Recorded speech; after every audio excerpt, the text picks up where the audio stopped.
کلام مجید کی اس نے تلاوت کی بہترین لاجواب لفظ میں حاضر ہونے کا شرف عطا فرمایا. یہ نورانی محفل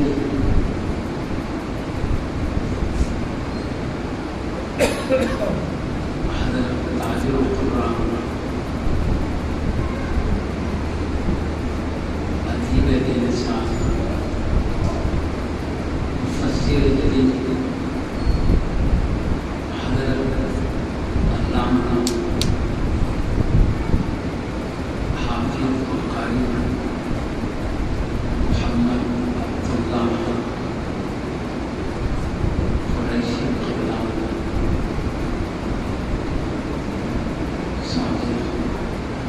نائب شیخ الجامعہ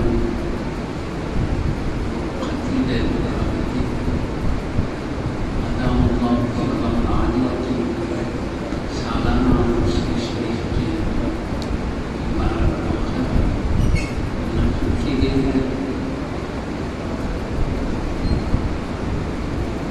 قرآن کریم ہمارے لیے اللہ پاک کی ایک عظیم نعمت ہے.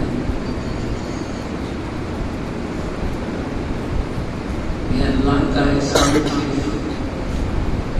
حبیب طاہر حضرت سیدنا محمد رسول اللہ صلی اللہ علیہ وسلم کی اس پیاری امت کو حاصل ہے کہ اللہ کے کلام کو اپنے ساتھ رکھتے ہیں, اس کی تلاوت کا بھی شرف حاصل کرتے ہیں, سننے کی بھی طاقت رکھتے ہیں. اس پاک کلام کو محبت سے دیکھنے کا بھی شرف ہے. اور کسی امت کو یہ شرف نہیں ملا ہے کہ وہ آسمانی کتابوں کو ان پاکیزہ رسولوں کے وصال شریف کے بارے میں ان کتابوں کو تحریف کر دیا گیا, تو پھر اس کی تلاوت اور سماعت سے پوری قوم ہے. اس لیے کہ جب یہ رسول اعظم مثال کر گئے ان کی امت جن رسول اعظم پر اللہ نے اپنی پاک کتابیں اتارا, قوم نے بدل دیا. اللہ کی جن باتوں جن احکامات کو یہ پسند نہیں کرتے تھے نکال دیا, اپنی خواہش کی جو باتیں تھی ملا کر ایک نئی کتابیں انہوں نے تیار کی. تورات, زبور, انجیل, یہ کتابیں بالکل بدل گئی. اب پتہ ہی نہ چلتا کہ اللہ کا کون سا کلام ہے, بندے کا کون سا کلام ہے. کچھ اللہ کا کلام ہے, کچھ بندوں کا ملا ہوا. اس لیے پڑھنا منع ہو گیا, کیونکہ اللہ کے کلام کو سمجھنے کوئی بندے کا کلام ہے تو بھی غلط ہے, بندے کے کلام کو سن کے یہی اللہ نے اتارا ہے وہ بھی غلط ہے. دونوں میں گمراہی ہے. اب وہ کتابیں پڑھی نہیں جا سکتی. میں نہیں مانوں کون سا کلام اللہ کا کون سا بندے کا ملا ہوا ہے. شرف سے پوری قوم محروم ہو گئی اللہ کے پاک عظیم کلام کو پڑھنے اور سننے. اپنے محفلوں میں جب تلاوت کے ذریعے برکات حاصل کرنے سے پوری قوم میں, لیکن اللہ کے حبیب صلی اللہ علیہ وسلم کی اس عظیم امت کو یہ شرف حاصل ہے پورے اطمینان کے ساتھ بلا ریب بلا شک کے اللہ کا کلام ہونے کا یقین کرتے ہوئے اس کی تلاوت کا بھی شرف حاصل کرتے ہیں, اس کی سماعت کا بھی شرف حاصل کرتے ہیں. نمازوں میں بھی اس کی تلاوت جاری ہے, غیر نماز میں بھی, اور اس کے تمام فیوز و برکات سے صبح و شام آ رہا. اور یہ اللہ کا امت پر بہت بڑا احسان ہے. میں اس پاک قرآن کریم کی مختصر مجموعوں کے ذکر سے پہلے مبارک موقع پر ہم نورانی مسجد ذمہ دار ان کو ہم مبارکبادی پیش کرتے ہیں کہ ایک عظیم جلیل استاد الاساتذہ اللہ کے پیارے ولی تقدس مہاب حضرت سیدی حافظ خالد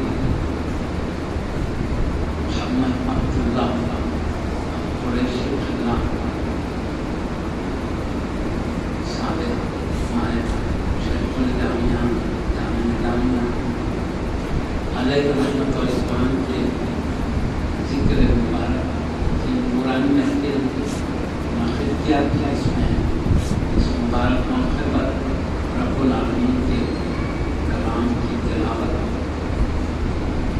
اور اس کو سننے کے لیے بہترین موقع عطا فرمایا. حضرت سیدی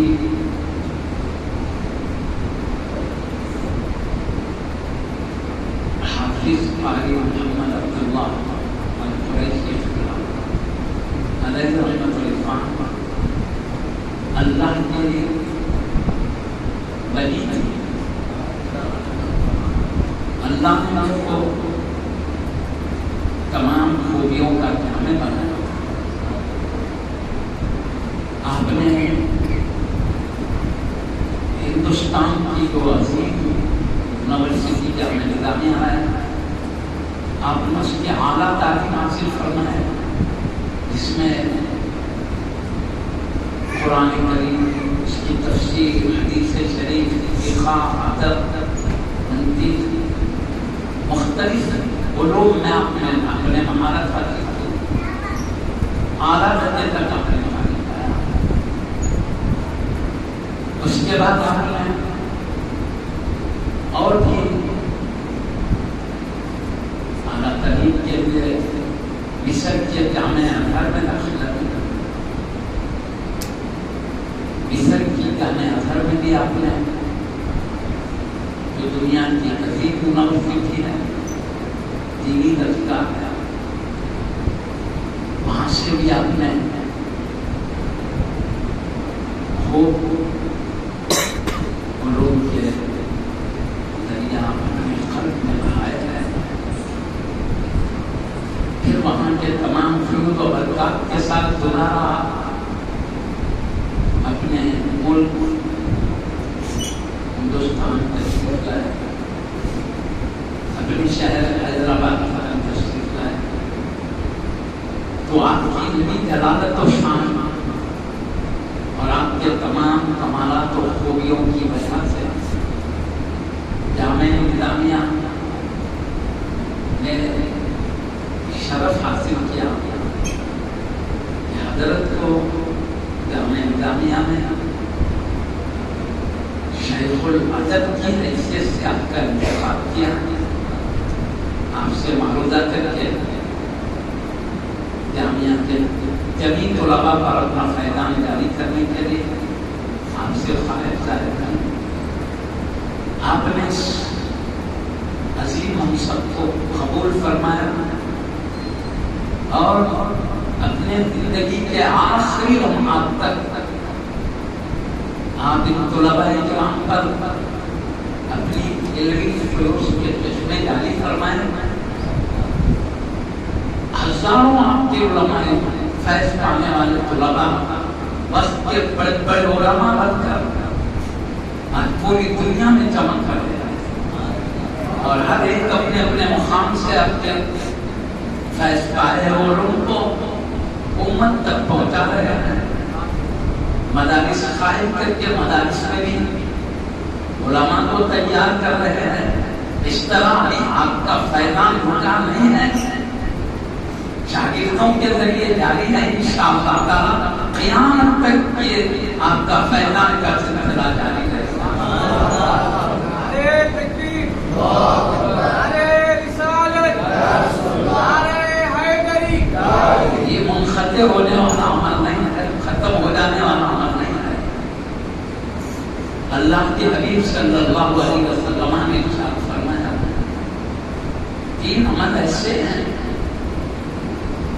عالمی کے انتقال کے بعد بھی جاری رہتے ہیں. کسی نے نیک صالح اولاد کو چھوڑا جو ماں باپ کے انتقال کے بعد ماں باپ کے لیے دعائیں مغفرت کرتی ہے, ان کا خیال رکھتی ہے.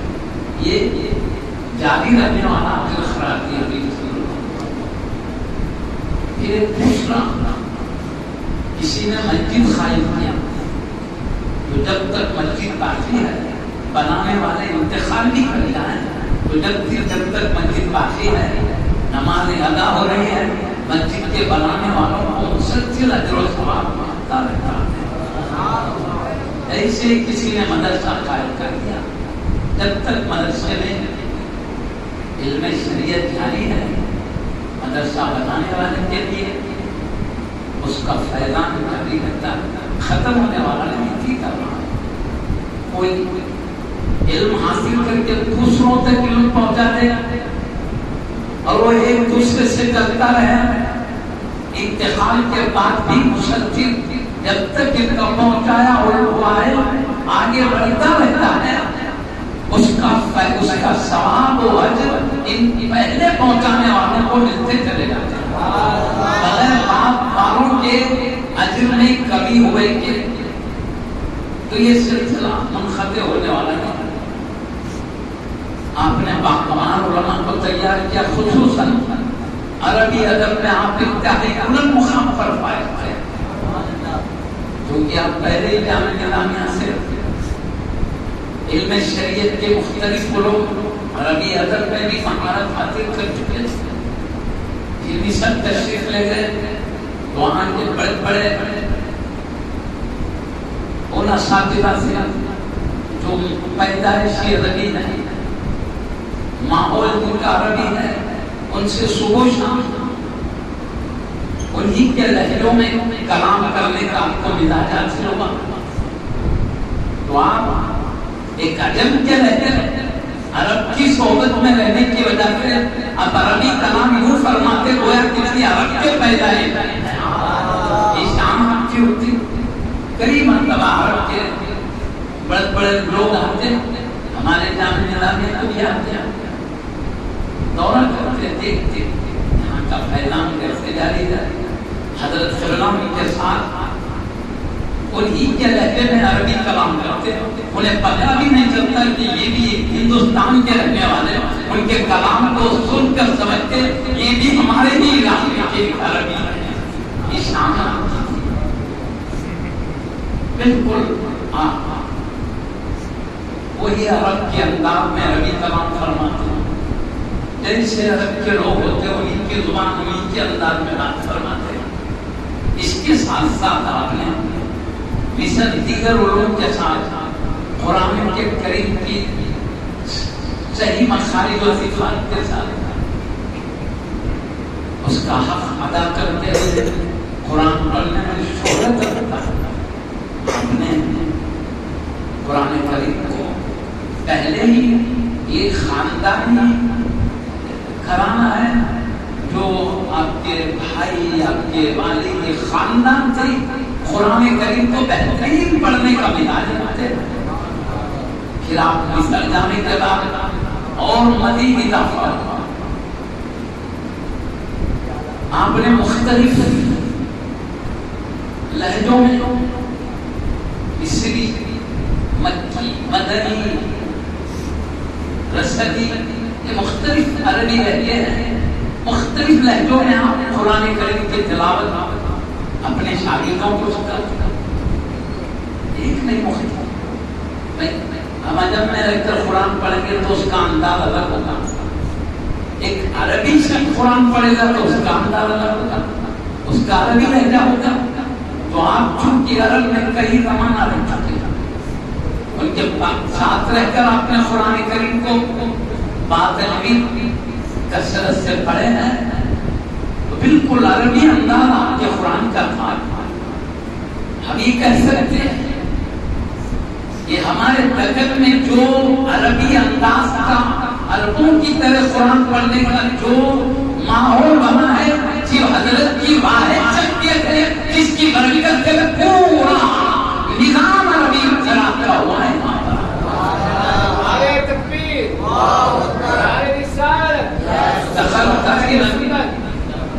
اس عربی انداز میں مصری شامی حجازی لفظی انداز میں تلاوتیں ہو رہی ہیں، تقریباً آپ کے شاگرد یا آپ کے شاگردوں کے شاگرد ہی ہے یہ پیغام پہنچا رہا ہے۔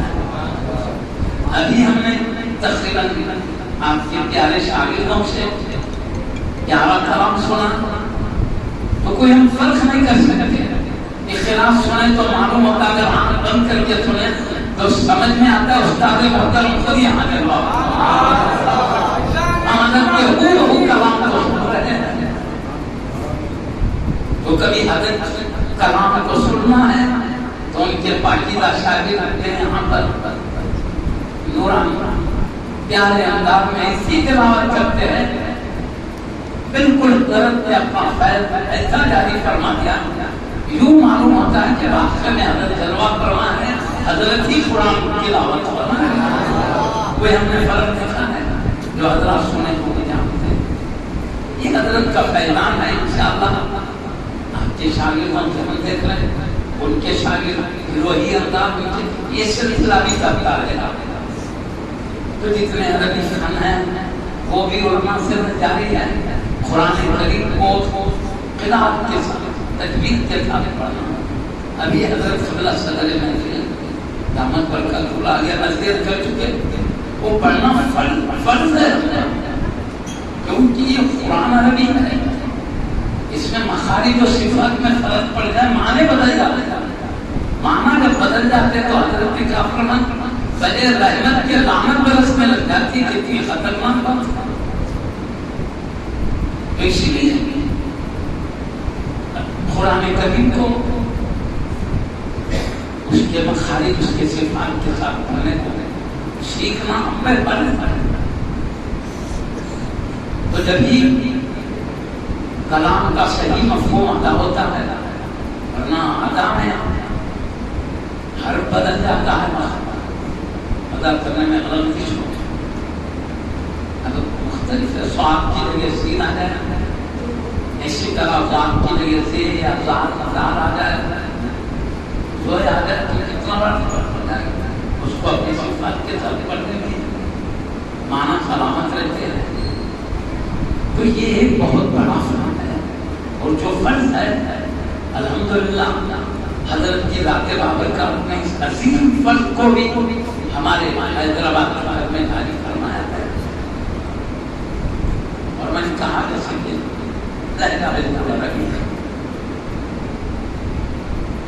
ایک زمانے سے یہاں پر قرآن کریم کو مخارج کے ساتھ ادا کرنے کا سلسلہ جاری ہے۔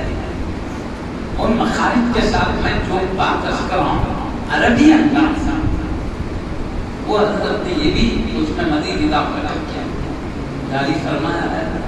اور پھر حدیث شریف میں آیا ہے، ذکروا القرآن بأصواتکم، تم قرآن کو اپنی آوازوں سے زینت دو۔ کیا ہوتا ہے؟ قرآن سننے کے بعد مخارج بھی صحیح ہو، صفات بھی صحیح ہو، آواز کو بھی زینت دی۔ اللہ کے نبی نے ہم کو مشورہ دیا کہ ہم زینت دیں قرآن کو، آوازوں میں دیے، بہترین آواز میں پڑھے، سننے والے کا جی چاہتا ہے کہ سنتے رہے، اور پڑھنے والے بھی اسی انداز میں پڑھتے رہے تو ان کا بھی جی چاہتا ہے کہ پڑھتے رہے۔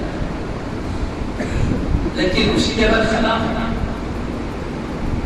اور انداز اختیار کر سننے والا بے چین ہو جانا، انتظار کرتا ہے کب ختم ہو جائے گی تلاوت، کب ختم کر یہ ہے۔ اور اس کا اثر یہ ہے،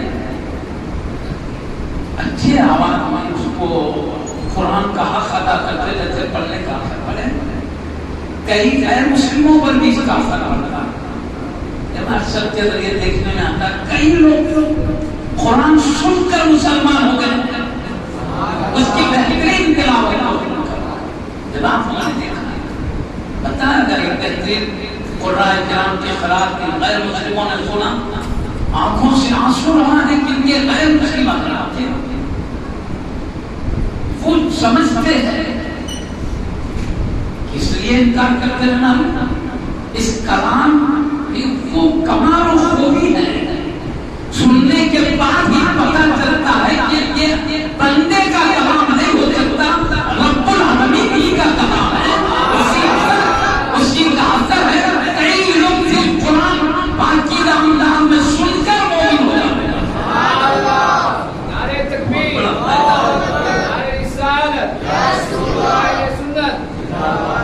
حضرت نے اپنا کافی وقت امت کو تیار کرنے میں اللہ ہی علماء کو الگ تیار کرتے، قراء کرام کو الگ تیار کرتے، ایک نہیں کئی لہجوں اور حضرت کی شان تھی بچوں کے ساتھ جو محبت، جو پیار، جو شفقت تھی، آج بھی ان کے ساری وہ کبھی نہیں بھولی جا سکتی۔ میں ایک بات یاد دلاتا ہوں، محبت کا بڑا پیارا انداز کیا ہے معلوم؟ حضرت بچوں سے، طلباء سے ایسے پیار والے انداز میں بات کرتے ہیں۔ اب کوئی آہستہ دھیمی آواز میں پڑھ رہا ہے، اس کو ذرا اونچی آواز میں پڑھوانا ہے تو پیارے انداز سے کہتے ہیں میاں ایسا زور سے پڑھو کہ چھت پڑ جانا۔ ایک محبت والا انداز معلوم ہوتا ہے۔ کوئی غیر حاضر ہوتا، 2-3 دن نہیں آتا، کیا میاں اس شاید وہ دنوں سے مطلب ایک انداز تھا پابندی کرانے کا، محبت بنا جو آخر ہے ایک شفیق استاد میں جو خوبی ہوتی ہے حضرت میں وہ پائی جاتی ہے۔ اور حضرت کیا کرتے تھے پابندی کرانے کے لیے؟ کوئی سزا نہیں دیتے تھے، ڈانٹی پٹ نہیں کرتے تھے، کوئی پٹ مار کے آتے شوق سے سنتے تھے، اس کے نہیں سنتے تھے، بندی بھی کر لے وہ محروم ہونا ہے، پابندی شروع کر دیتا تھا۔ یہ پیارا انداز کا ڈانٹ ہے، نپٹ ہے، کوئی سزا نہیں، بس یہ ہے کہ سنتے رہے، تمہارے ساتھ ہی پڑھتے رہیں گے، تم سنتے رہو، تم نہیں پڑھیں گے، کیوں پٹ مارے نا، زبان سے نہیں ہوتے، ہم نہیں پڑھتے، وہ سمجھ رہے سارے ہم نے پٹ مارا، ہماری سزا یہ ہے، پھر پٹ نہیں مانتے۔ اس طرح پابندی کے ساتھ شریف ہوتے، کلام اللہ کے برکات سے محروم ہوتے۔ تو میں ایک مرتبہ کا واقعہ بتاتا ہوں، آج بھی ان کے ساری میں ہوتا ہوں۔ علم کے بڑے مرتبے پہ فائز ہونے کے بعد ایسا معلوم ہوتا ہے عاجزی کا ایک پہاڑ ہے۔ میں ایک بار کا قصہ سناتا ہوں کہ خلوت میں خراب پڑھاتے تھے قرآن کا، خلوت ہے نا، تو ایک مرتبہ کیا ہوا، وہ راستے میں وہ بادشاہ کا محل ہے، اس میں تعلیم ہوتی تھی۔ اب وہ کچھ دن سے کیا اور کہاں سے راستے میں ہو گئے، بچے جا چل کے اندر تک جانا پڑتا، بڑی پھاٹک سے اندر جانے میں گھاس ہو گئی تھی۔ تو حضرت کے اخلاق کریمہ دیکھیے، کسی کو نہیں کہتے کیا ہے صفائی بھی، کچھ بھی نہیں، طلباء کو بھی نہیں کہتے، تو لوگ آتے رہتے کرتے نہیں، صاف کرنا نہیں۔ حضرت نکلے ایک مرتبہ خلاف پڑھ کے تو ہو گئی، نکل کے میاں کھان پڑی ہو گیا، حضرت خود ہاتھ سے پکڑ کے اٹھانا شروع کیا، حضرت خوب کرے، دیکھتے پوری کان صاف ہو گئی، صاف ستھری۔ دیکھیے کیا انداز ہے، نہیں کہتے کسی ذمہ دار کو نہیں کہتے، حضرت کا کیا شفقت، ایک عجیب انوکھی شان تھی رسول اللہ کی۔ اور پھر قرآن پڑھنا، ایک تو کلمات خود فصیح بلیغ الالفاظ ہے، اس کلام میں آدمی فصاحت میں اتنا گم ہو جاتا ہے، کبھی اس کے مفہوم کی طرف بھی نہیں رہتا، اس کی خوبی ہے قرآن کا، اس میں یہ بتاعت وہ بتاوت ہے، کلمات بس اس میں گم ہو جاتے ہیں قرآن کی خوبی۔ لیکن اس کے باوجود حضرت صلی اللہ جہاں کلام اللہ کی الفاظ میں اس کے مخالف، اس کے صفات پر نظر رکھتے، اس کے ساتھ ساتھ کلمات کے معنی، مفہوم، مضمون پر بھی اپنی نظر ہوتی تھی، اور پڑھتے تو پورے مضمون کو پیش نظر رکھ کر کئی مرتبہ دیکھا گیا، کیونکہ آپ حافظ قرآن بھی تھے۔ تراویح میں ہم کبھی دیکھتے قرآن کریم پڑھتے پڑھتے رونا شروع کر دیتے، یہ رونا کب ہوتا ہے معلوم؟ جب کلام اللہ کے مضمون اور مفہوم کی طرف دماغ کو تو ہوتا ہے. کبھی اللہ کی رحمتوں کی بات آ گئی، شان کریمی کو دیکھتے ہوئے پاک پروردگار کی اللہ کی نوازش کو دیکھتے ہوئے دل کا رونے لگ جاتے ہیں. کبھی جلالی آیات دیکھتے رب العالمین کا جلال تو اللہ والوں کو جو خوف پاری ہوتا وہ خوف کیا کیا پداری ہو جاتے ہیں. طرف سنیا ہونا شام دوران تلاوت آنسو جاری ہو جاتے ہیں، رونا. آپ کے انداز آواز بھی بتاتی اس وقت آپ پر قرآن کریم کا مکہ اٹھائے ہوتے ہیں. تو اس طرح کلمات کے ساتھ مضمون پر بھی آپ کی نظر ہوتی ہے، کیونکہ جلیل القدر عظیم المرتبہ عالم ہے، قرآن کو اس کی تفسیر کے ساتھ جاننے والے احادیث جو قرآن کے شان نزول کو بتاتی ہے، بائیکلون کو بتاتی ہے، اس سے واقع آتے ہیں. پورا مضمون آپ کے پیچھے نظر ہوتا ہے، اس کا برابر تلاوت کے اثر لاکر ہوتا تھا. کی ذات بارک کرنے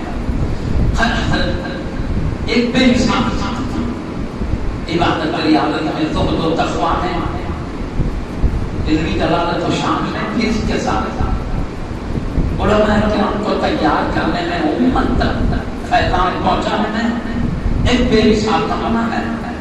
یہ چھوٹے تھوڑے سے وقت میں حضرت کی پوری ذات بابرکات کو سننے میں سکتے ہیں. بطور برکت کے تبرک کر میں نے چند باتیں عرض کیا ہے. اب میں تھوڑا سا قرآن کے بارے میں عرض کر کی بات ختم کر دیتا ہوں. اللہ تعالیٰ حضرت کے اس فیضان کو ہمیشہ جاری رکھے. تعلیم کے چھوٹوں کے ذریعے اور دیگر جو لوگ حضرت سے ملے ہیں، خصوصاً حضرت کے بھائی کے شہزاد ہوتے ہیں حضرت علامہ اجمان الحمدللہ خاندان کی چمکتی ایک مثال حضرت کا چراغ ہے. اسی حضرت ایک سراج الخرہ بھی ہے. آپ خرہ کے بھی سراج ہیں، آپ کے خاندان کے بھی سراج ہیں، اور ان کے تمام عظیم المرتبہ شاگردان رشید کے فیضان کو اللہ ہمیشہ جاری رکھے اور فیض ایسی کرتے رہے. تھوڑا سا قرآن کے بارے میں تھوڑا سا ذکر کر کے اپنی بات سمجھ دیتا ہوں تاکہ قرآن کی تعلیم پانے کی طرف توجہ رہے. ذمہ دار حضرات اپنی اولاد کو، اپنے شہزادگان کو قرآن کریم کی تعلیم دینے کی طرف متوجہ رہے. لیکن میں قرآن کریم کے بارے میں عرض کروں، اتنا بڑا اللہ کا احسان ہے کہ اس وقت ہم قرآن پڑھتے ہیں تو رب العالمین کا کلام پڑھ رہے ہیں. اللہ نے کیا کلام کیا ہے اپنے نبی سے وہ ہم پڑھ رہے معمولی بات ہے. میں نے کہا نا کسی قوم کو رسول اکرم کے مثال کے بعد ان کی پیاری تحریف ہونے کے بعد پھر شرف نہیں مل سکا اللہ کے کلام کو پڑھنے کا. لیکن صرف یہ امت اپنے پاک پروردگار کے پاکیزہ کلام کو جب چاہتی ہے پڑھتی ہے. معمولی بات نہیں ہے. دنیا کا بادشاہ جب کچھ بولتا ہے تو اس کے کلام کو پوری قوم توجہ سے سنتی. آخر بادشاہ ہے، جب بادشاہ ہے تو کلام بھی وسیع شان کا ہوگا. کلام ملوک کی ملوک الکلام یہ مشہور ہے، عربی مقولہ ہے. بادشاہوں کا کلام کلاموں کا بادشاہ ہوتا ہے. یعنی اس کا کلام اوروں کے کلام سے بھاری اعلیٰ ہوتا ہے. اس کی شان ہوتی ہے بادشاہ کے کلام کی. وہ بادشاہ کیونکہ علاقے کا بادشاہ، چند دن کا بادشاہ، وہ نکل گئی بادشاہ. لیکن یہ قرآن اس بادشاہ کا کلام ہے، ہمیشہ کا بادشاہ ہے. اس کی بادشاہ کو کبھی زوال نہیں ہے. کسی ایک علاقے خطے کا نہیں، پورے 18,000 عالموں کا بادشاہ. اس کا کلام کوئی معمولی کلام ہے. اس شرف ہم کو ملتا ہے حبیب پاک کے نامین کا صدقہ ہے. اللہ نے پیارے نبی کو آخری نبی بنا کر بھیجا اور قرآن کریم کو آخری آسمانی کتاب بنا کر بھیجا. حبیب کے بعد کسی نئے نبی کی عادت ہی نہیں رہتی، کیونکہ اللہ نے وہ کمالات دے کے حبیب کو بھیجا ہے جن کے بعد اب کسی نبی کی ضرورت کی باقی نہیں ہے۔ حضرت سیدنا عیسیٰ روح اللہ علیہ السلام کی قیامت کے قریب آئیں گے، وہ کوئی نئے نبی نہیں بنیں گے، وہ 11 نبی سے پہلے ہی اعلان نبوت و رسالت کر چکے، انجیل کا درس دے چکے، پہلے ہی کے رسول تشریف لا رہے ہیں۔ کوئی نئے رسول نہیں، وہ بھی آئیں گے، امت کو انجیل کا درس نہیں دیں گے، بلکہ خود بھی قرآن پر عمل کریں گے، امت کو بھی قرآن کا رکھتے ہیں۔ وہ نبی اللہ ہے، رسول اللہ ہے، روح اللہ ہے، کلمت اللہ ہے، صاحب مولدات ہے، صاحب کمالات ہے، پوری امت و جلالت کے ساتھ ہے، مگر آئیں گے تو مصطفیٰ کی امت ہی کی حیثیت سے۔ اس لیے آج کے بعد کوئی نیا کلام کرنے والا نہیں ہے، قرآن کے بعد کوئی اور کتاب آنے والی نہیں ہے۔ اللہ نے جیسے حبیب کو سب نبیوں میں آدھا بنایا، آپ پہ جو کتاب اتارا پوری کتابوں میں آدھا کتاب اتارا۔ یہ ہم کو شرف ملا، اللہ نے ہم کو کتاب دیا تو پوری آسمانی کتابوں میں بھی آدھا کتاب، رسول دیا تو سارے رسولوں میں آدھا کتاب۔ میں شرف حبیب ہی کی برکت کی وجہ سے ہم ساری امتوں میں اعلیٰ درجے کی امت سمجھے جاتے ہیں، کیونکہ حبیب کی امت ہونے کی وجہ سے یہ شرف ہم کو ملا ہے۔ تو میں آپ کو بتاؤں، اللہ نے وہ لاجواب عظیم کتاب دیا تو تمام کتابوں میں آ گیا، لیکن میں ایک عقیدے کا مسئلہ بھی آپ کو بتاؤں، میں جلدی میں سمجھ لیتا ہوں، کیونکہ اپنے پر جو قرآن سے اتنا بڑا احسان ہمیں بتانے کے لیے، اس سے اپنے تعلق کو مضبوط کرنے کے لیے عرض کرنا ہے۔ یہ قرآن کو میں کہہ رہا ہوں تمام آسمانی کتابوں میں بلند ہے، آسمانی کتابوں سے مراد اللہ کا کلام ہے، قرآن بھی اللہ کا کلام ہے، دیگر آسمانی کتابیں بھی اللہ ہی کا کلام ہے، اللہ ہی کا ہے، وہ بھی اللہ کا، یہ بھی اللہ کا، تو اللہ کا کلام ہونے میں کوئی فرق نہیں۔ بس وہ جتنا شان والا ہے یہ بھی اتنی شان والا، وہ بھی اللہ کا کلام، یہ بھی اللہ کا کلام، تورات زبور انجیل آسمانی سے جتنے بھی ہے اللہ کا کلام، یہ بھی اللہ کا کلام۔ اللہ ہونے میں فرق نہیں ہے، سب کی کلام اللہ ہونے کے سبھی عظیم کلام ہے، تورات زبور انجیل بھی قرآن بھی اللہ کا کلام ہونے میں برابر ہے، اس میں اللہ کا کلام ہونے میں فرق نہیں، وہ بھی کلام اللہ، یہ بھی اللہ کا کلام ہونے میں برابر ہے۔ قرآن کو جو میں فضیلت قرار دے رہا ہوں، اس کے اندر جو مضمون اللہ نے رکھا ہے اس مضمون کی وجہ سے یہ تمام کتابوں سے اعلیٰ ہے، مضمون کے اعتبار سے۔ اس میں جو باتیں ہیں میں ایک مثال دے تو سمجھ میں آئے گی بات۔ تبت یدا، سورہ تبت یدا ہے نا، وہ بھی اللہ کا کلام ہے۔ سورہ اخلاص قل هو اللہ احد کا سورہ، وہ بھی اللہ کا کلام ہے۔ کلام اللہ ہونے میں فرق نہیں۔ سورہ اخلاص کی ایک آیت کا بھی انکار کر دو کافی، تبت یدا کے ایک آیت کا انکار کر دو تو بھی کافی، دونوں کا حکم ایک ہے، یہ بھی ماننا فرض، وہ بھی ماننا فرض، یہ بھی اللہ کا کلام، وہ بھی اللہ کا کلام، اس کی بے ادبی بھی حرام، اس کی بے ادبی بھی حرام۔ تبت یدا کی سورہ کی بے ادبی کرے تو بھی کافی، سورہ اخلاص کی کرے تو بھی کافی، دونوں چونکہ اللہ کا کلام ہے، اللہ کے کلام کی بے ادبی یہ بھی اللہ کے کلام کی بے ادبی سمجھی جائے گی۔ تبت یدا کے سورہ میں کبھی آیا کسی کلمے کی بے ادبی کفر سمجھا جائے گا، کیونکہ اللہ کا کلام اللہ کا کلام ہونے میں برابر ہے، مگر مضمون کے اعتبار سے سورہ اخلاص کا مقام بلند ہے، سورہ تبت یدا بولے اللہ پر کیسے؟ تبت یدا میں ابو لہب کا ذکر ہے اور سورہ اخلاص میں رب العالمین کا ذکر ہے، اس لیے کلام ہونے میں دو برابر ہے۔ اس کے اندر کا جو مضمون ہے یہ رب العالمین کی عظمتوں کو بتا رہا ہے اور کافر کی مذمت بتا رہا ہے، تو وہ کافر کا ذکر ہے، اس لیے مضمون کے اعتبار سے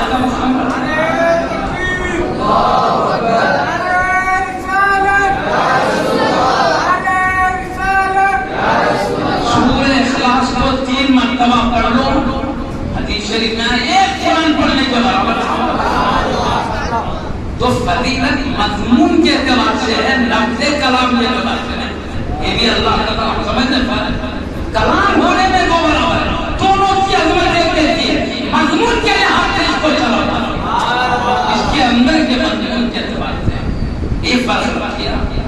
اسی طرح تورات زبور انجیل میں جو مضمون ہے اس سے اعلیٰ مضمون اللہ نے قرآن میں رکھا ہے.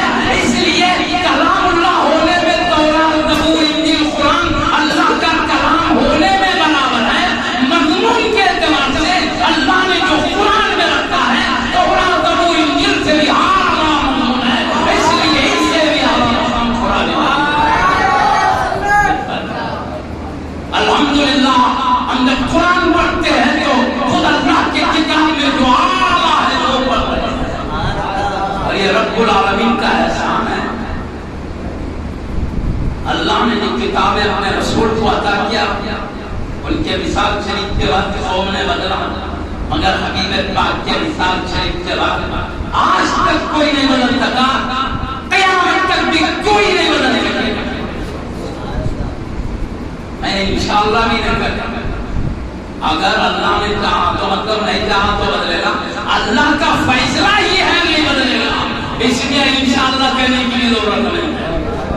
کیونکہ اللہ نے خود کہہ دیا نہیں بدلے تو انشاءاللہ کی جاؤ. انشاءاللہ کا مطلب ہوتا وہ چاہا تو کوئی نہیں بدلے گا، اور نہیں چاہا تو یوں نکلتا ہے. وہ چاہا یہ ہے کہ کبھی نہیں بدلے گا، اس لیے میں انشاءاللہ نہیں بول رہا ہوں. سمجھیے نا، کبھی نہیں بدلے گا. 1400 سال گزر گئے آج تک نہیں بدلا. کچھ سو سال رہ گئے ہیں. سب سے بڑی نشانی تو ابھی میں پاک کی تشریح، بڑے بڑے نشانیاں کر رہے ہیں، کچھ نشانیاں رہ گئے کچھ 100 سال ختم پوری دنیا. اتنے زیادہ 100 سال گزرنے بدلا، کچھ 100 سال میں کوئی بدلے گا نہیں. اللہ نے کیا پیارا انتظام کیا، قرآن کے قاری بھی بنایا جس پہ اللہ نے نظر ڈال دیا، صحیح ادا کر کے پڑھنے والے جس پہ نظر ڈال دیا، حافظ قرآن بھی بنا دیا. اللہ پاک قرآن کے بارے میں ارشاد فرماتا ہے اِنَّا نَحْنُ نَزَّلْنَا الذِّكْرَ وَإِنَّا لَهُ لَحَافِظُونَ. قرآن کو بے شک ہم نے ہی اتارا ہے، ہم ہی اس کے حفاظت کے ذمہ دار ہیں. اللہ کہتا ہم ہی ذمہ دار ہیں. اللہ ذمہ لے لے تو دنیا کی کون سی طاقت بدلے گی؟ بتاؤ. کبھی میں نہیں جا سکتا، اللہ ذمہ داری لے لیا. ایک بار بغداد میں ہوا تھا، قوموں نے اہل کتاب سب کا نام چوری کر کریں نیا قرآن تیار کیا ہے. قوم نے اعلیٰ ختم کے کاغذ اور جن بھی عظیم موٹی تعلیم کی لگائے کروڑ روپے خرچ کر کے نیا قرآن تیار کیا. مگر قاعدہ تھا اس بارے میں سوچے، ادھر ایک کلمہ ادھر ایک حرف بدل دیا تو کس کو پتا چلے گا 30 پاروں میں. وہ قرآن میں جا کے ادھر ایک کلمہ ادھر 3-4 کلمے بدل کے ابتداء اس میں کامیاب ہو تو آگے چل کے بدلتے رہیے. اس طرح تورات زبور انجیل کا جو حال کرے اس طرح کریے. سوچے انہوں نے نہیں کرا، میں تو سب گالی پایا. میرا قوم نے کوشش کی، کیا کیا معلوم اسلام کے خلاف تھے مگر اسلامی داڑھی رکھا، شملہ پہنا، جوبہ پہنا، ہاتھ میں تلویل لے کے ہمارے مسلمانوں کے بزرگوں کی شکل بنا کے وہ بیر بنڈیاں ہوتے تھے اس میں بیٹھ کے پورے قرآن جمع کر کے ایک کے پیچھے بنڈیاں نکلے. حضرات مسلمان بھائیوں، جس کے پاس قرآن میں جمع کر کے نیا قرآن لے لیجیے. اس میں جو بدلاؤ ہوتا تھا کہ جتنے قرآن دیں گے اتنے ہم دیں. جہاں مطلب ہے کسی گھر میں پرانا قرآن رہے نہیں، جو رہے بدلاؤ ہوا رہے نا. مطلب لوگ جتنے چلا کے دے رہے اتنے لے کے چل جا رہے. اب چلے ادھر تھوڑا آگے بڑھے، کروڑ روپے انہوں نے خرچ کیا. ٹھیک صفحہ لاکھوں قرآن کی اور ادھر پیچھے علماء کی جماعت نکل کر کے خبردار لوگوں یہ قرآن لو مت، جنہوں نے لیا صرف بلندیوں پہ رکھ کے رکھو، پڑھو نہیں.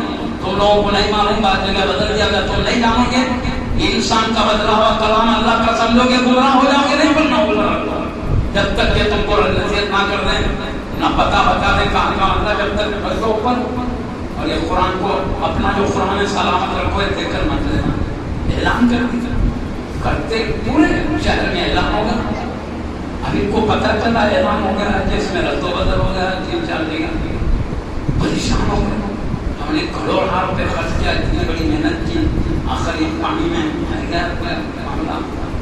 پریشان ہو کے علماء کے پاس اپنی ناکامی کا اظہار کرنے لگے. یقیناً ہم بہت بڑی سازش کیے تھے لیکن ہم ناکام ہیں. راز بتاؤ، ہم اتنی بڑی قرآن میں 30 پاروں میں 2-4 جگہ مختصر کلمات کو بدلا. اتنی بڑی کتاب میں تمہیں پتا کیسے چلا کہ یہ بدلا ہے؟ اور یہ وہی عربی کلمات میں ڈالا، یہ بھی عربی پتا کیسے چلا؟ ان علماء نے کہا ہمارے پاس صرف کاغذوں کے صفحات پر ہی قرآن نہیں ہوتا ہے، بلکہ اللہ نے ہمارے بچوں کے حافظ سینوں میں بھی قرآن کو محفوظ رکھا ہے. تو اللہ نے حافظ بنایا ہے. ارے وہ مٹو گے تو یہ کیسے مٹو گے؟ یہ پڑھ کر بتا رہے ہیں کہ کہاں کہاں تم نے پہلے کی ہے. اس کے بعد سے آج تک انہوں نے کوشش نہیں کی. دیکھ لیا ایک بار جہاں ان کے کروڑوں ڈال رہا. سمجھے بات کو؟ اس طرح اللہ نے جو ذمہ داری دی پورا کر کے بتایا. کوئی نہیں بدلے گا، بدلے گا تو کوئی بڑی سمجھ نہیں آئے گی. ایک چھوٹا حافظ قرآن کا بھی ہے باخبر کرنے کے لیے کہ کہاں بدلا گیا. نیند میں سے اٹھا کے بولو پورے قرآن میں جانا چاہتا ہے. ایسی کی کتابیں اللہ نے اتارا. انبیاء تو حافظ تھے، جن پر کتاب اتری وہ تو اس کتاب کی حافظ تھے. زبور کے حافظ داؤد علیہ السلام، انجیل کے عیسیٰ علیہ السلام، تورات کے موسیٰ علیہ السلام. ان کی قوم حافظ نہیں تھی، لیکن یہ قرآن کا معجزہ ہے. مصطفیٰ بھی حافظ قرآن ہے. اللہ نے حبیب کی امت میں لکھے جا رہا ہے قرآن. مگر فرق کیا؟ امت کو بنایا تو محنت کے بعد کا فرمایا، حکم دیا محنت کرو، نہیں مت پاؤ. محنت ایک آیت 50 مرتبہ تو حافظہ میں قرآن پڑھتے رہتے ہیں اور وہ پڑھنا بیکار میں جاتا ہے. بہت بڑا روحانی جسمانی فائدہ ہے اس کے اندر. تھوڑا سا کر کے بیٹھوں میں تقریباً 50 مرتبہ تو گھبرانا پڑتا ہے، یاد ہوتا ہے. پھر آگے پڑھتے رہو، پیچھے بھی پڑھتے رہو. اگر پیچھے کا چھوڑ دیا آگے تھک جائے وہ پیچھے سے نکل جاتے رہتا ہے. یار نبی صلی اللہ علیہ وسلم حافظ قرآن بنے تو بھی پڑھتے رہو. قرآن کا معاملہ اونٹ کی طرح بولے حبیب صلی اللہ علیہ وسلم. اونٹ کو جیسا کھول دو تو جنگلوں میں چلے جاتا ہے، باندھ کے رکھو تو ہی رہتا ہے، یہ پڑھتے رہو تو ہی یاد رہتا ہے، چھوڑ دو تو بھول ہو جاتی ہے. تو حافظہ میں قرآن کو محنت سے پڑھنا، یاد کرنے کے لیے الگ محنت کرتی ہے، باقی رکھنے کے لیے بھی محنت کرنا پڑتا ہے. تب جا کے اللہ یہ نعمت دیتا ہے. مگر حبیب صلی اللہ علیہ وسلم صاحب نے تو کیا پڑھنے کا کیا فائدہ بتا کے بتا قرآن پڑھنے کا فائدہ بتا. معزز سامعین کرام، پیارے نبی صلی اللہ علیہ وسلم کو معلوم ہے قرآن کو بھی اللہ دیا ہے، امت تک پہنچانے کی ذمہ داری بھی دیا. تو امت کو پہنچانے کے لیے یاد رکھنا ضروری ہے. اس کو یاد کرنے کے لیے آپ کیا کرتے تھے معلوم؟ یاد کرنے کے لیے ووٹوں کو بھی دینا پڑتا ہے. تو اللہ پاک کیا فرماتا ہے؟ لا تحرك به لسانك لتعجل به. حبیب اس کو یاد کرنے کی جلدی میں اپنی زبان مبارک کو حرکت مت کرو. یاد کرنے کے لیے تکلیف اور زحمت کرنے کی ضرورت نہیں. ان علینا جمعه وقرآنا، ہمارے ذمہ میں ہے تمہارے سینے میں جمع کرنا اور تمہاری زبان سے اس کا ادا کروا لینا. دونوں بھی ہمارے ذمہ میں ہے. فَإِذَا قَرَأْنَاهُ فَاتَّبِعْ قُرْآنَهُ. جب ہم قرآن اتار دیں یہ قرآن کی پیروی کیجیے. ثُمَّ إِنَّ عَلَيْنَا بَيَانَهُ. پھر قرآن کے اسرار، رموز، مفہوم بتانا بھی ہمارے ذمہ میں ہے. اللہ نے شان سے حبیب کو حافظ قرآن بنایا، حافظ قرآن بھی بنایا.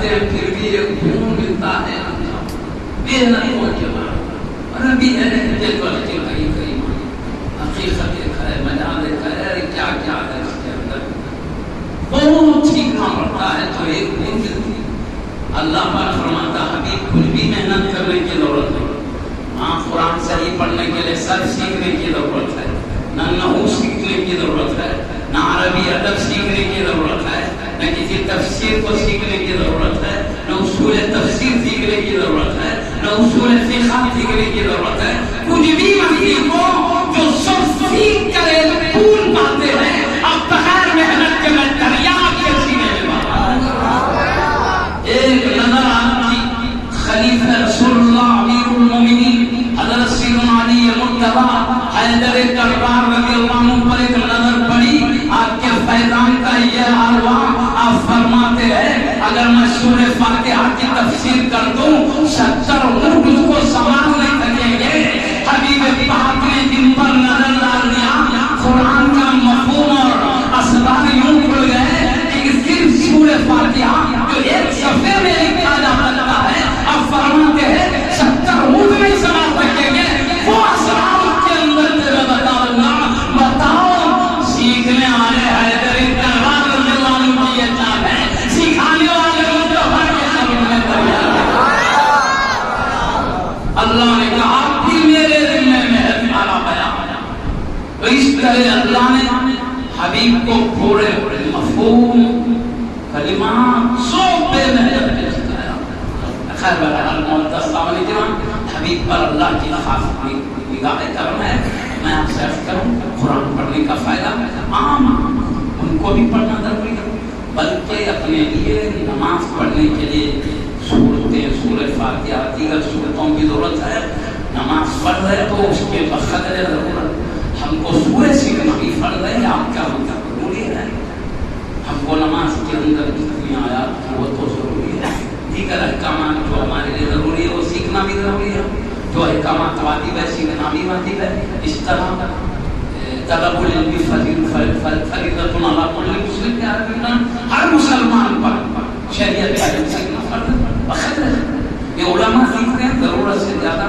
دوسروں کی بھی ضرورت پوری کرنے کے لیے سیکھتے ہیں وہ فرض کفایہ بعض علماء سیکھ لے تو باقی سے معاف ہے لیکن عام لوگوں کو بخیر ضرورت ہر ایک مومن پر ضروری ہے مرد ہو عورت ہو سب کے اوپر ذمہ داری ہے سیکھنا تو معزز سامعین سیکھنے کے لیے پہلے قرآن پڑھنا سیکھنا پڑھتے پڑھتے ہی کیا ہوتا ہے بالکل تھوڑے سے الفاظ کلمات بیان کر کے بات کرتا ہوں ابھی پڑھ رہے ہیں پیارے نبی صلی اللہ علیہ وسلم فرمان ایک ایک حرف کے بدلے 10 نیکیاں اللہ عطا فرماتا دیکھتے دیکھتے نیکیوں کی برسات شروع ہو گئی ابھی پڑھ رہے ہیں مفہوم سمجھو دوستوں پڑھ رہے ہیں نیکیوں کی برسات شروع ہو گئی ہے ایک ایک حرف کو 10 نیکیاں ہے پھر کیا ہوتا ہے ہمارے قرآن کی تلاوت سے پیارے نبی فرماتے ہیں جیسے لوہے کا رنگ پانی سے دور ہوتا ہے دل بھی رنگ آلود ہوتے ہیں اس کا رنگ دور ہوتا ہے قرآن کی تلاوت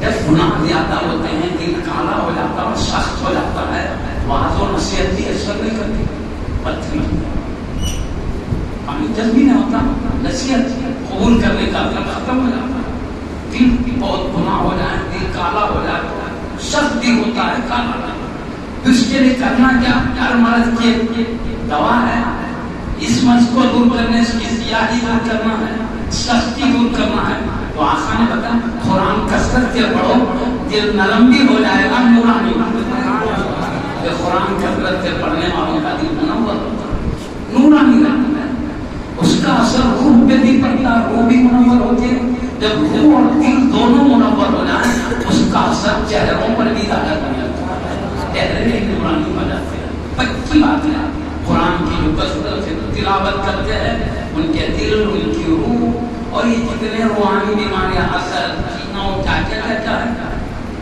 قرآن پڑھنے سے سب دور ہو جاتا ہے حسد کی جگہ محبت پیار پیدا ہوتا ہے اور جتنے بھی خراب اوصاف ہیں اس کی جگہ اس کے مقابل اچھے اوصاف ایٹو پیدا ہو جاتے ہیں یہ قرآن کی برکات اسی لیے اللہ پاک فرماتا ہے انما یخشى الله من عباده العلماء اللہ کے بندوں میں اللہ سے علماء ہمت وجہ کیا کہ کثرت سے قرآن پڑھنے اس کے اندر کی باتیں سنتے رہنے سیکھنے سے اس میں اللہ نے کئی طریقوں سے ڈرایا ہے. اس کے ڈر کی وجہ سے علماء ڈرتے ہیں جیسے ڈرنے کا ہے علماء ڈرتے ہیں.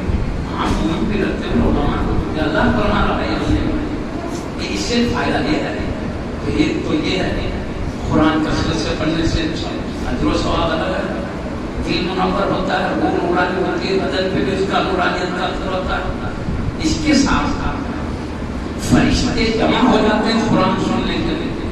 ابھی حضرت نے وہ پیاری حدیث سنا ہے, فرشتوں کی تشریف آوری نورانیت کو دیکھ کر تھوڑا وہ بدعت رہا تھا. اللہ انسانوں سے وہ انوار کو چھپا کے رکھا ہے. کیوں؟ وہ ظاہر ہو کر لوگ دیکھنے کے بعد قرآن پڑھنے لگی ہے. اللہ چاہتا ہے بے دیکھے میرے نبی پہ بھروسہ کر کے ان پہ ایمان لا کر عمل کرو تو تم کو اجر ملے گا. خیر کر ایمان لانا ہی ایمان ہے, دیکھ کر ایمان لانا. اس لیے ہم سے چھپا کے رکھا فرشتے وہ دیکھ لے. خیر بتا معزز علی کرام, فرشتے گھیر لے کے ہمارا کلام سنتے یہی نہیں دعا کرتے ہیں اللہ قرآن کے پڑھنے والے کے گناہ معاف فرما دے.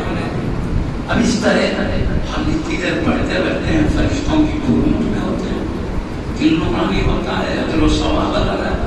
گندے اور صاف سے نکل کر اچھے اخلاق. اسی لیے میں زیادہ نہیں بولتا, ایک قرآن پڑھنے والے طالب علم کو لے لو, ایک شریعت تعلیم نہیں پڑھنے والے بچے کو لے لو, دونوں کے بھی باپ ہیں. باپ اس کو بولے نہیں پڑھا قرآن, شریعت نہیں تعلیم ہے, بیٹا پانی پلا بولے تو کیا کرے ہمارا یوں گلاس پلا لو بابا بولے گا, بابا کی طرف ہاتھ رہے گا, چہرہ ادھر رہے گا. بابا یہ ہے عام بچہ. طالب علم جو شریعت کا ہوتا ہے قرآن پڑھنے والا, اس سے اس کے ابا امی بولے پانی پلا بیٹا تو یوں ٹیسٹ کرتا ہے سر کر کے نہیں کہ ابا. اور آپ دیکھ رہے نہیں پڑھنے والے بچے گلی گلی میں کیسے کیسے گالیاں سننے میں آتے ہیں. مانا بھی نہیں مانو وہ گالیاں کرتے ہیں بچے, مگر کسی علم شریعت سیکھنے والے کو دیکھے اس طرح کی گالیاں دیتے ہیں. ابھی قرآن پڑھ رہا ہے مؤدب باخلاق ہو رہا ہے. ارے یہ بچے کتنے بھی شریر ہوں فرشتے والی بھی کرتے ہیں قرآن پڑھنے والے. خیبر کا ٹائم زیادہ ہو رہا ہے, مغرب سے چل رہی ہے. جلیل القدر علماء انتہائی خیر کی وقت باوجود رونق افروز ہیں, چاہتے ہیں کہ امت کو ہمت افزائی کرے. اللہ تعالیٰ علماء کے فیض و برکات کو بھی جاری رکھتے ہیں, اور امت کو بھی یہ جذبات اور کمیٹی جو امت کو آگے بڑھانے کا جذبہ رکھے ان کے حوصلوں میں اور اضافہ کرے. پروردگار اس فیضان کو ہمیشہ کی طرح جاری رکھے, اس میں اضافہ کرتے رہے. نورانی محفل کو قبول فرما کر ہمارے اتنے سے پہلے ہمارے گناہوں کو فرما دے. ہمیشہ کے لیے ہمارے گناہ فرمانے سے بچا, ایسے اعمال سے بچا جس میں تیری ناراضگی اور بدل ہے. ایسے اعمال کی توفیق دے جس میں تیری رضا اور خوش. آمین بجاہ حبیب سید المرسلین صلی اللہ